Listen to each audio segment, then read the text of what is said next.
please join me in congratulating the Sustainable City Year program. SYCP is a massively scaled annual partnership between a university and a city in which existing university courses are directed towards the city's self-identified real-world sustainability and livability projects. SCYP typically directs between 20 and 35 courses, engaging over 500 students across more than 10 disciplines, who in turn give more than 60,000 hours of creative thinking and problem solving. SCYP is based on existing courses, existing city work plans, and existing administrative structures of universities and cities, making the model highly replicable and adaptable. Marc Schlossberg co-leads this program and is a co-director of the University of Oregon's Sustainable Cities Initiative. Congratulations, Marc, and welcome to the stage. Thank you. Thank you very much. So I'm very pleased to introduce the Sustainable City Year program to everyone here. It's a radically simple model that takes advantage of existing resources on all of our campuses, but harnesses and directs them in a way that increases impact both on and off campus. So we work at the scale of cities. So we see cities as a key administrative and geographic entity to help take on meeting some of our most pressing challenges, whether it's climate change, public health, obesity, social inequality, a whole host of other livability and quality of life issues in our community. And the key is, as many of you know in this room, what to do about these problems is not our barrier, right? There's a lot of existing knowledge of how to address these critical issues. The barrier here is how to put knowledge into practice. And this is a model to help facilitate and accelerate that. And it's all based on this embarrassingly simple question. And that is, what if we could connect existing courses taught in their existing ways with their existing faculty to a single city over an academic year to work on projects that the city helps identify. So we all know that across all of our campuses, there's many examples in many different disciplines of faculty leading project-based or applied courses, often in one-off kind of ways, going all their separate directions. This is a program that takes many of those at the initiation of faculty themselves, so no arm twisting, and points them and harnesses them to a single place, creating a scale that changes the impact both on and off campus for all the stakeholders involved. So the scale is everything. Scale changes everything. So for us in Oregon, at the University of Oregon, what this translates to, as you just heard, is in any given year we're working on 18 projects that span 25 to 35 different courses.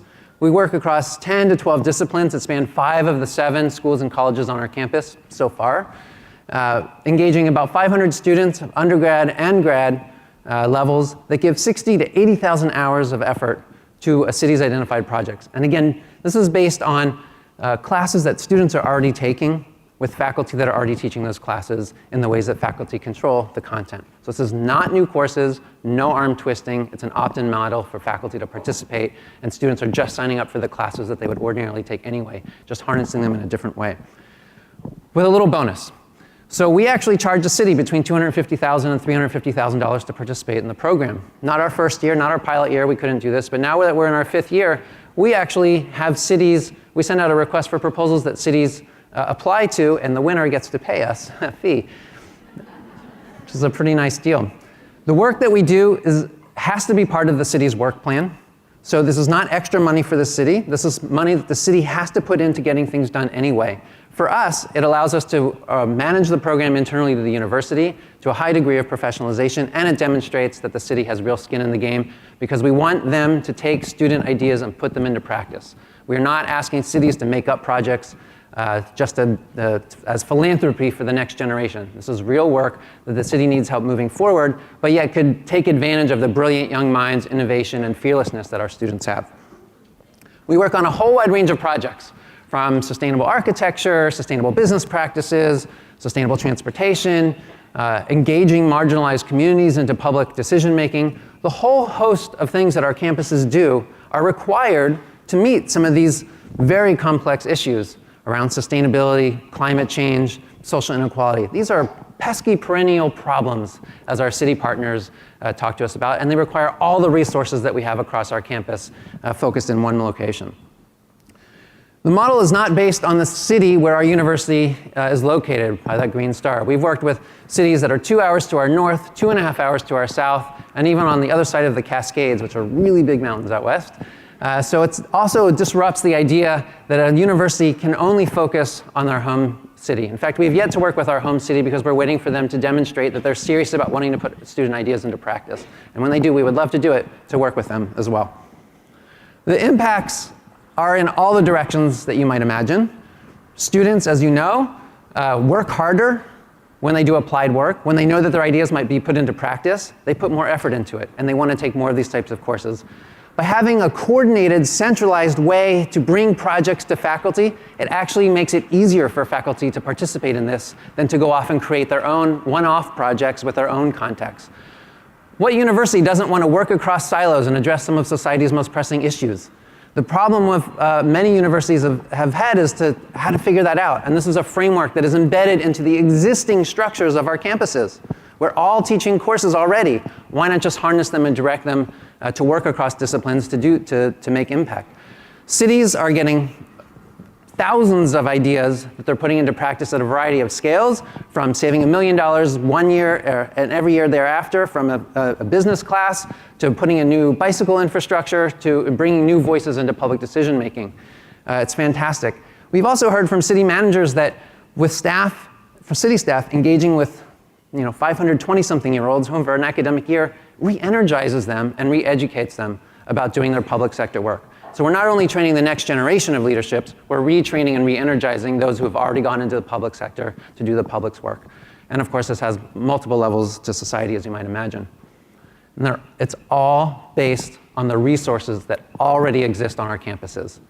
The classes that we're already teaching, the faculty that are already inclined to do project-based learning in their classes, so no arm twisting of faculty that don't want to play, just those that are inclined to do this and harnessing them in a new way. This is a resource that exists everywhere. About 3 years ago, we started training other universities how to replicate, adopt, and adapt the model, because other cities from other states were asking us to work with their cities, so we thought it would be better to actually train other universities to do work in their own states. And with a very minimal effort, really through one annual conference that's happening next April, where we give away all of the inside secrets of how we've done this, we now have 20 universities around the US and 3 different countries that are in various stages of adopting and adapting the model. This is incredible. Some of these programs are now exceeding what we're doing at the University of Oregon in scale and scope and disciplinary engagement. It's unbelievable, proving to us that it's a highly, highly replicable approach, whether it's to a large university, small liberal arts school, private, public, minority-serving universities. All kinds of universities are putting this into practice.